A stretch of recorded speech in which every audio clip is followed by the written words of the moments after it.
Oras ng trabaho kaya busy ang lahat.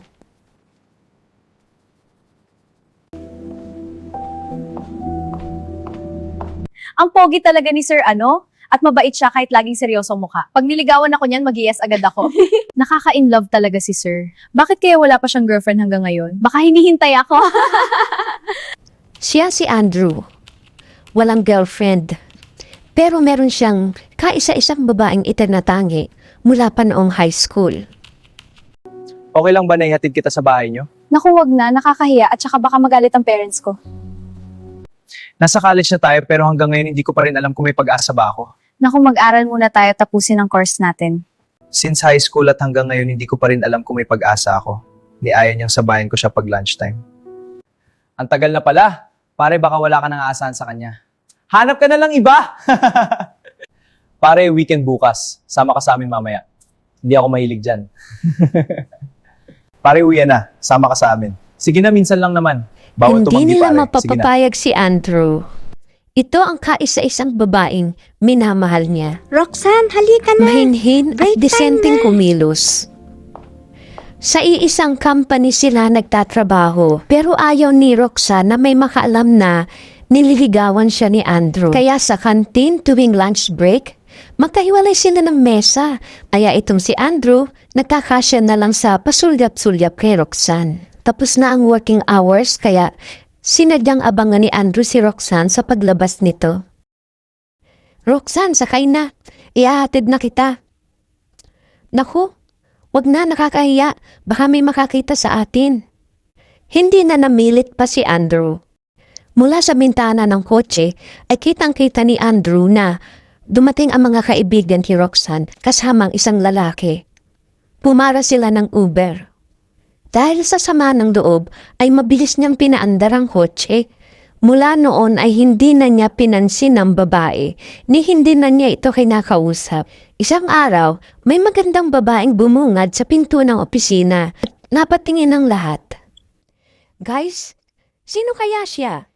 Ang ganda niya, no? Nakita rin ang mga empleyado noon na masaya siyang sinalubong ni Andrew at sinamahan pa papunta sa opisina.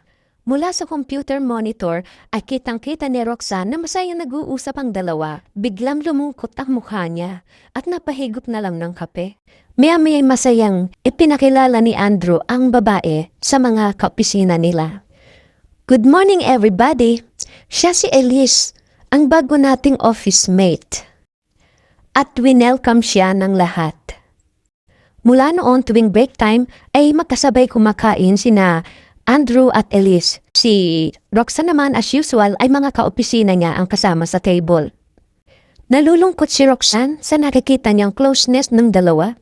Nawala ng ganang kumain si Roxanne kaya nag-alisa na yung mga ka-office mate niya ay hindi pa rin ubos yung lunch niya. Lalong sumama ang loob ni Roxanne nang makitang paglabas ng kantin ay nakakawit pa ang kamay ng babae sa braso ni Andrew. Pinigilan niyang mapaiyak.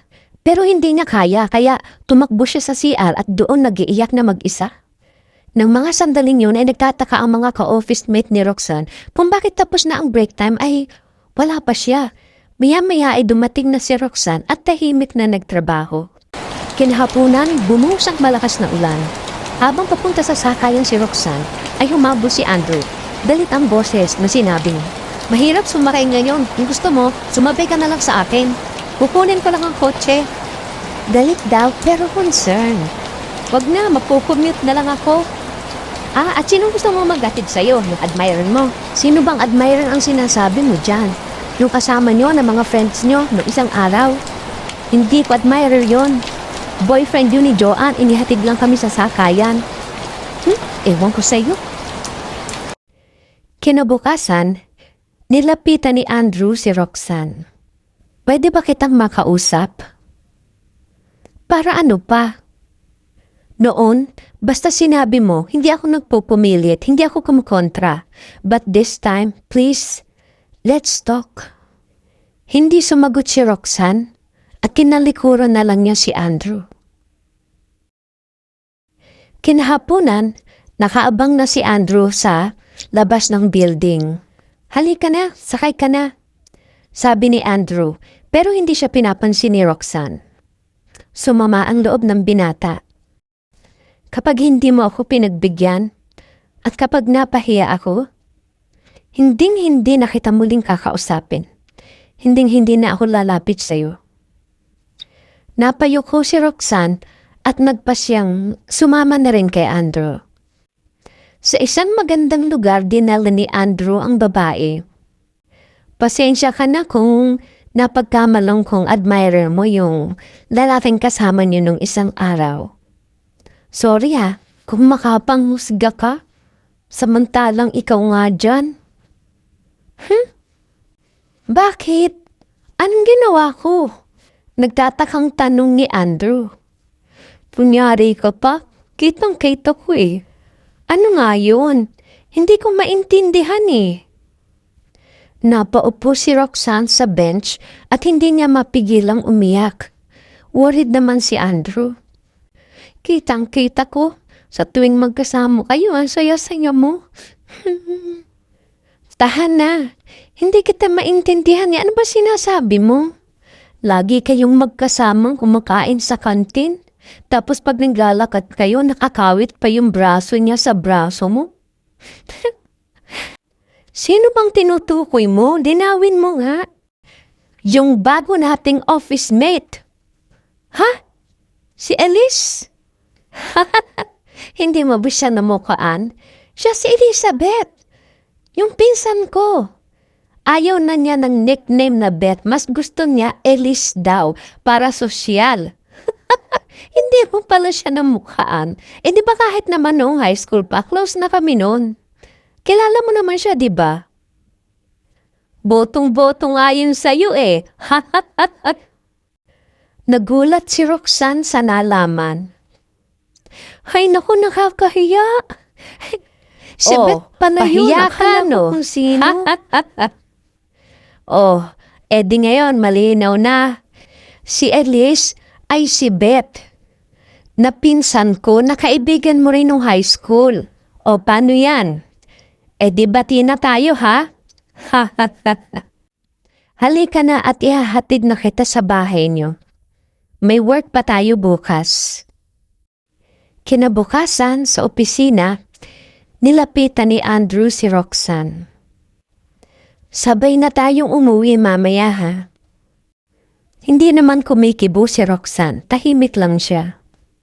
Sa isang botanical garden, dinala ni Andrew si Roxanne. Alam mo maganda ang lugar na ito, lalo na dun sa bandaron. Si Roxanne naman ay tahimik lang, nakayuko at halatang nahihiya. Pinagsilosan mo si Elise. Ang ibig mong sabihin noon ay mahal mo rin ako. Hindi sumasagot si Roxanne. Nakayuko lang ito. Please, Roxanne. Gusto kong malaman. Mahal mo rin ba ako? Ha? Basta noon pa. Mula pa nung high school. Noon pa? Bakit hindi mo ako sinasagot? Ang feeling ko kasi noon hindi ako bagay sa'yo. Mayaman kayo, samantalang kami hindi. Baka hindi ako magustuhan ng pamilya mo. Ano ka ba naman? Hindi tumitingin sa yaman ang pamilya ko. Gustong-gusto ka nga ni na mami at ni daddy kahit itanong mo kay Elise. Di ba si Elise botong-boto rin sa'yo? Paano? Tayo na, ha? Nahihiya ako eh. Hiya-hiya ka pa dyan? Kapalan mo na? Nakakainis ka.